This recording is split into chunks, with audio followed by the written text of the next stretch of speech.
We believe. We believe. We're seeing more and more evidence that there is tremendous power in having strong African American and Latino leaders in our schools.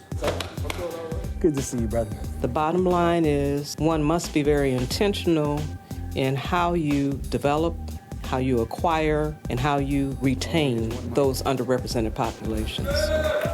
Thurman, how you doing? One of my quotes is like, people need to see their God. In that sense, they need to see their likeness in the people that are in places of authority.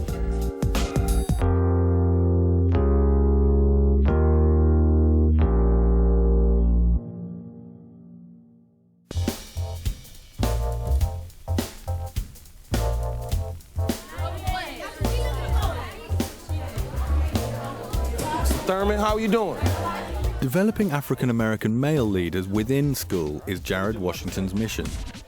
He is director of another of the University of Chicago's charter schools. His own career began in a predominantly white area. 7:55.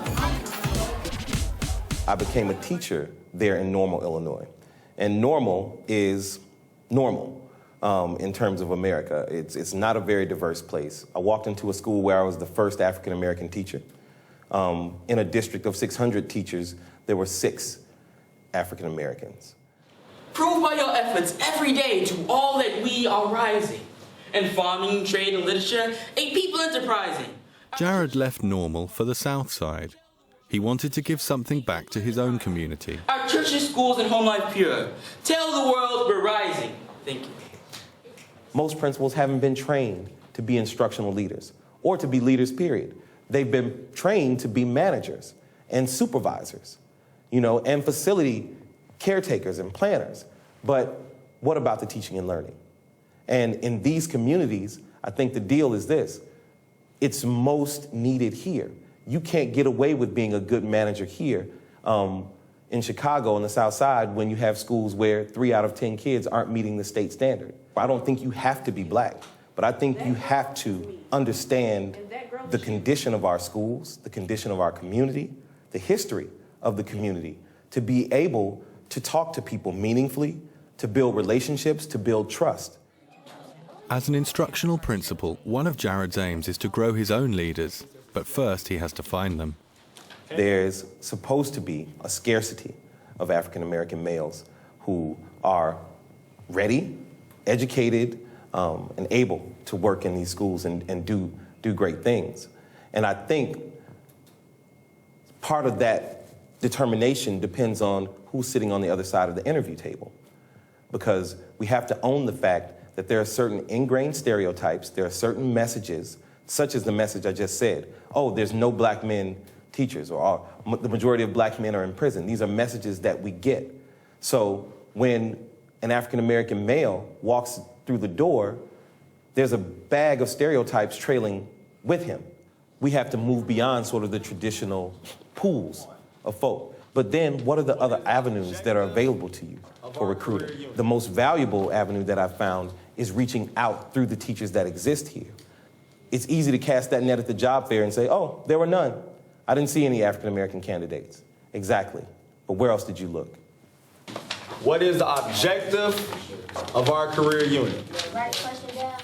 Yes. As at Tanika's school, everyone's classroom is public. Our career unit. So, Mr. Lowe, do you want a certain number of things, or did you want them to identify 2 or 3 specific things? 2 or 3 specific things would be great. Jared regularly observes lessons, models teaching, and gives feedback. I think my role is to demonstrate the direct opposite of what people believe, is that no, leadership can be taught, leadership can be cultivated. The lesson that we're going to watch is actually from 6 to 16. Mr. Peter Gooden, he teaches the high school and the college preparation class. Okay. And what he's been working on with the kids are interviewing skills. Jared is reviewing a lesson with his new assistant principal. Is this teaching? Is this teaching? Yes. It's modeling. So that's what I'm asking. What moves or what elements make it teaching?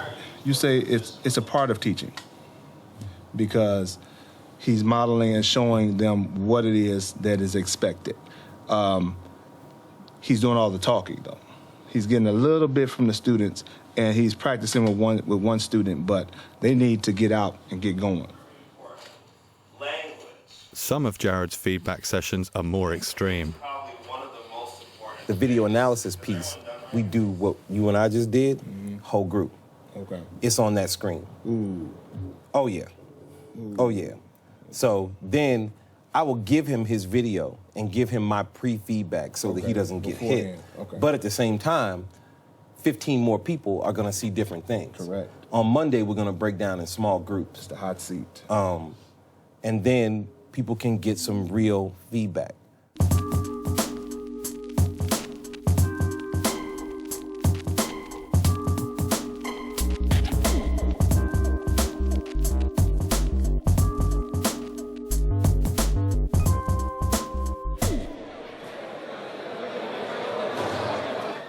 We believe we are young men of urban prep. We are college bound. We are exceptional. Not because we say it, but because we work hard at it.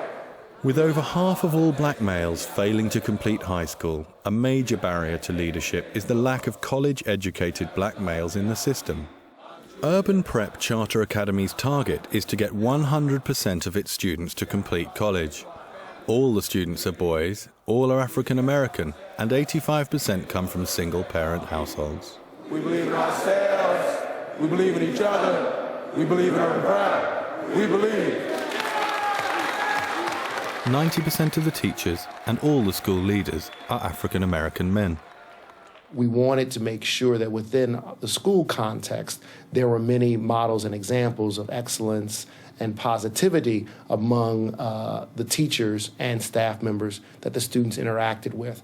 And so a part of that had to be making sure that we had African-American males, folks that looked like the students within the school. It's really hard to be something that you've never seen.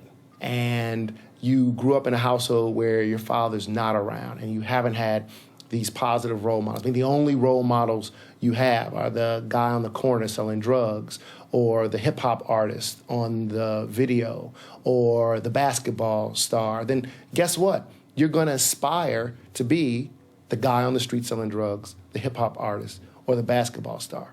We have to provide these students with other options of what can be a successful life. The students have one outstanding role model.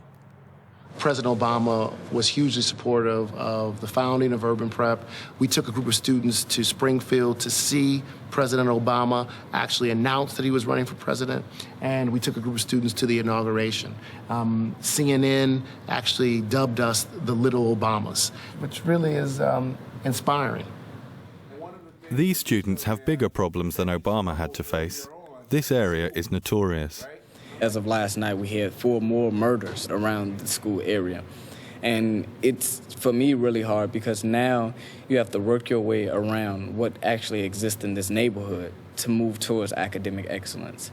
Because when you have the majority of people around you who really don't care about their lives and their futures, then it's kind of hard to surpass them because they're always pulling you down.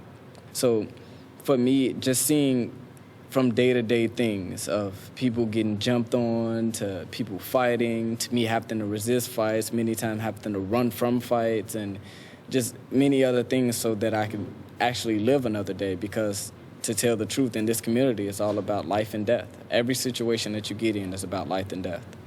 Today we're going to talk just a little bit about the application timeline and what your senior year is going to look like. The barriers to completing high school, let alone college, are more than academic.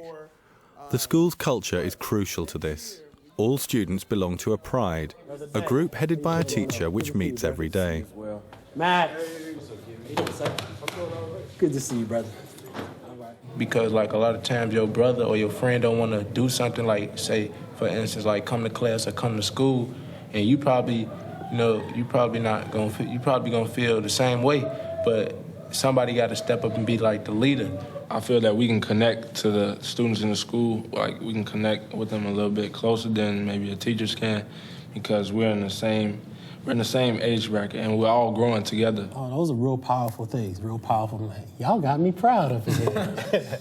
All right, very good. Me personally, I am those students. I just have a few years on them, you know, more than I care to remember, but I have, you know, those experiences. I've been through those. I see myself in my students. So in that, I share those stories and those personal, and try to cultivate those personal relationships.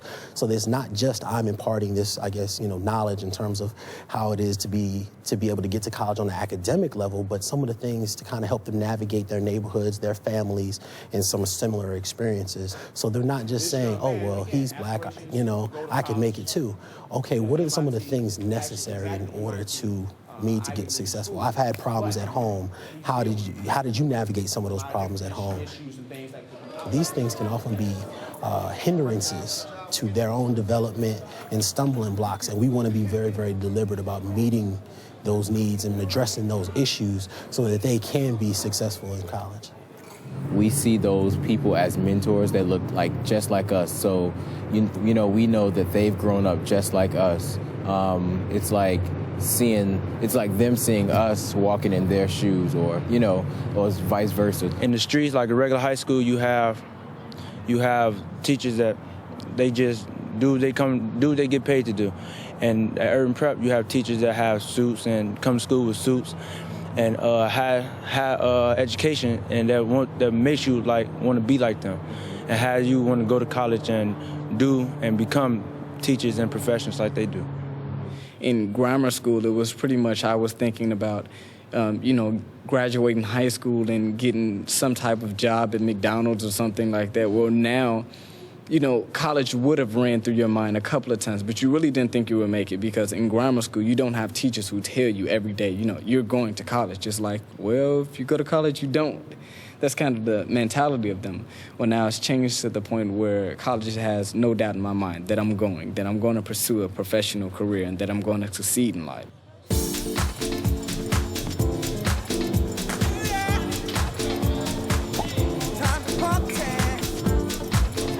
It's the annual Mother's Day prom at Urban Prep.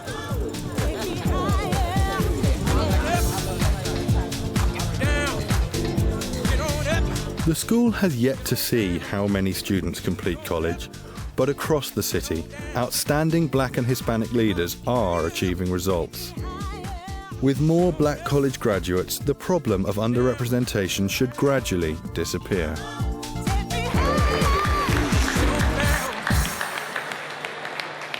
There's incredible strength living in every schoolhouse, at least in my view, in America. It's not whether the people and the talent exists, it's whether you've got the will to, and the willingness to go and find it, and then build the supports to make that talent open its wings.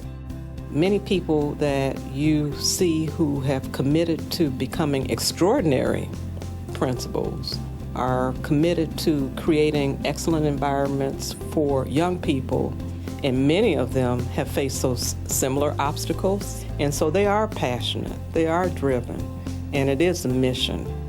This is definitely what I was born to do. It's absolutely the work that I would do for free. I'd show up every day just because.